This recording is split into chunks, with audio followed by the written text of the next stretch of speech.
Hola, Yes. Hola, Jamie. ¿Cómo estás? está bien, gracias. Muchas gracias a ti. Thank you so much for your time. Uh, we just talked not that long ago. You talked me about Contramar in Mexico City, which you fell in love. You fell in love with. Also, Blanco Colima, Oh, you also love that one. The Jamie Lee Curtis book of recommendations in Mexico City. because my daughter is a foodie, and she and her Oh, husband go there specifically to eat.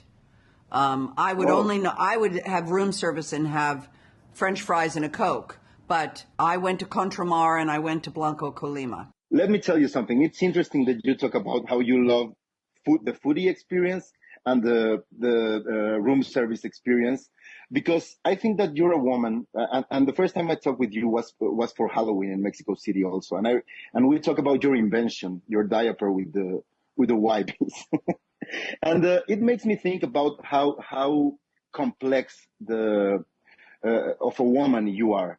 The other day I was watching Blue Steel, and and it made me think about how since then you've been looking for characters that in a certain way make justice to that complexity. Um, in the press conference, in the roundtable, you said something that you waited a lot for these kind of characters to come.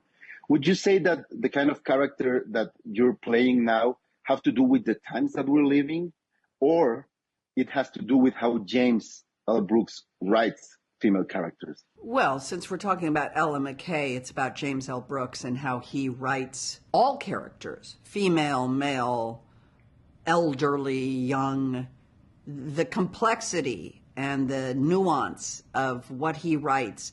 You know, if you look at The Simpsons as an example of an art form that reflects back on us, all these myriad personalities and contradictions,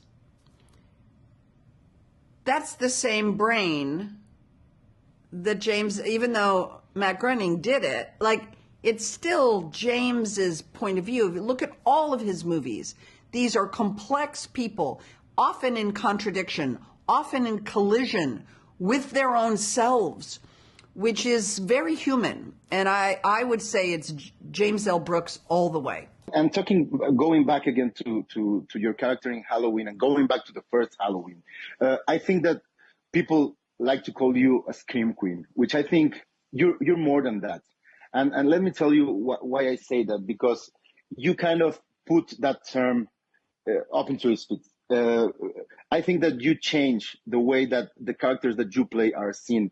How would you say that this character changes the way mothers are portrayed? You know, these kind of characters are portrayed usually, and how much of you is put into it? Well, again, I'm going to give it to James L. Brooks. This is on the page.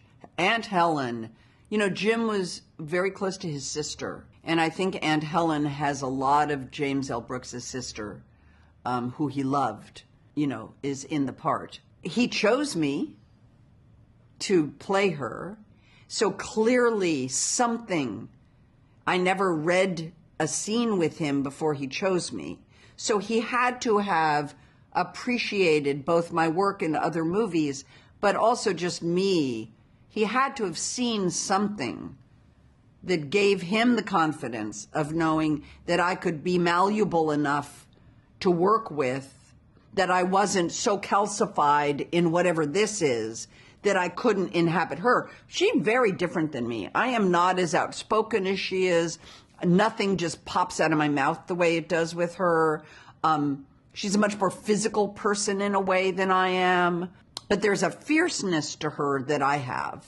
And I'm sure he saw that. The way he described Aunt Helen to me the day I met him at his house, he said, here's how I can describe Helen to you.